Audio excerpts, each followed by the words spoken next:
At ngayong Ash Wednesday, may interesanting kwento ang ating kasamang si Xiao Chua. Kaugnay tayo ng folk Catholicism o ang paghahalo ng pananampalataya. Narito ang Shout Time, Ako ay Pilipino.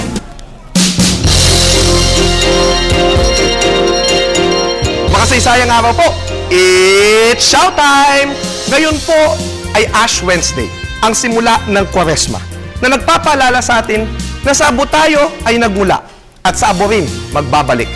Nakakatuwang malaman na ang mga abo na ginagamit ng pari sa ating noo sa araw na ito ay nanggaling sa mga palaspas na binasbasan ng Domingo de Ramos o Palm Sunday na sinunog. Kailangan banggitin na ang ating mga palaspas ay hindi lamang paggunita sa maluwalhating pagpasok ni Jesus sa Jerusalem, kundi anting-anting ito laban sa masama at sa kidlat. Diyan natin makikita na ang Katolisismo na pamana sa atin ng mga Espanyol ay humahalo sa dati na nating pananampalatayang bayan. Ang tawag sa syncretismo o paghahalo na ito ay folk Catholicism. Isa pang manifestasyon ng pagpapatuloy at pananatili ng pananampalatayang bayan sa kabila ng Katolisismo ay ang mga Rizalista. Pagsamba kay Rizal? Weird! Pero sa totoo lang, hindi dapat sila tawaging weird o sa negatibong tawag na kulto. Sapagkat ayon sa ilang mga scholar, lalong-lalo na sina Floro Kibuyan, Prospero Covar, Zio Salazar at Nilo Ocampo, pinakikita ng mga Rizalista ang nagpapatuloy na diwa ng katutubong pananampalataya.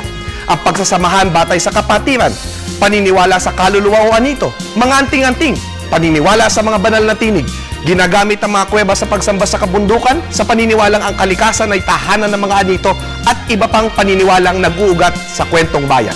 Sa pagdating ng mga Espanyol, inangkin ng ilan sa mga samahan na namundok ang Katolisismo habang ipinagpapatuloy ang mga dating gawin.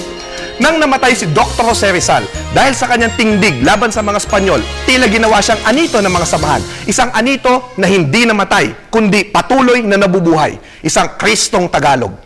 Isa pang diwa ng pananampalatayang bayan na nagpapatuloy sa mga samahan at kapatiran ay ang pagkakaroon ng mga pinunong babae. Tandaan natin na sa Katolisismo, hindi maaaring maging pari o obispo ng mga babae. Ngunit, tulad ng sabay na paglabas ng lalaki at babae sa kawayan sa ating mga mito ng pinagmulan, may semblance na pagkakapantay-pantay sa kasarian nung panahon ng ating mga ninuno. Kaya may mga babaylan o katalonan. Kaya ang mga manang ay astig na mga babae. Kaya uso dito ang mga under na lalaki. Kaya mayroon tayong mga Gabriela Silang, Teresa Magbanwa, Trinidad Texon, Tarhata Kiram at Cory Aquino. Bukas, titindig ang 1 bilyong kababaihan sa daigdig to strike, dance, and rise. Ang mga pinunong Rizalista na nagtataglay ng diwa ng babaylan na aking nakilala ay sina Nanay Isabel Suarez ng Suprema de la Iglesia del Ciudad Mística de Dios at si Reyna Yolanda Manalo ng Celio Rizal Incorporada, ang pambansang federasyon ng mga Rizalista. Napagkaisa ni Reyna Yolanda ang mga hiwa-hiwalay na grupo sa pagpapakita na ang mga tingting ay walang magiging silbi kung hindi magsasama-sama bilang isang walis. Siya ang nanguna sa pagtatanghal ng pinakamalaking bandilang tao at mapang tao ng Pilipinas tuwing kaarawan ni Rizal. Nakita ko mismo ang Reyna habang itinatanghal ang kanyang pakikipag-usap sa mga kaluluwa. Kanyang sinabi ang mensahe ng Espiritu. Ang Panginoong Diyos, ang Inang Bayan at si Jose Rizal ay iisa. Malalim ang mensaheng ito na may malaking katotohanan. Sa Rizalista na pag-isa ang sinaunang bayan, ang Katolisismo at ang pagmamahal sa bayan ni Rizal.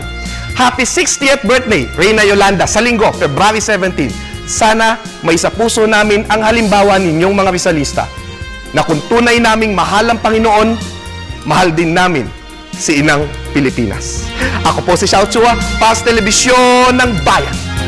And that was Shout Out.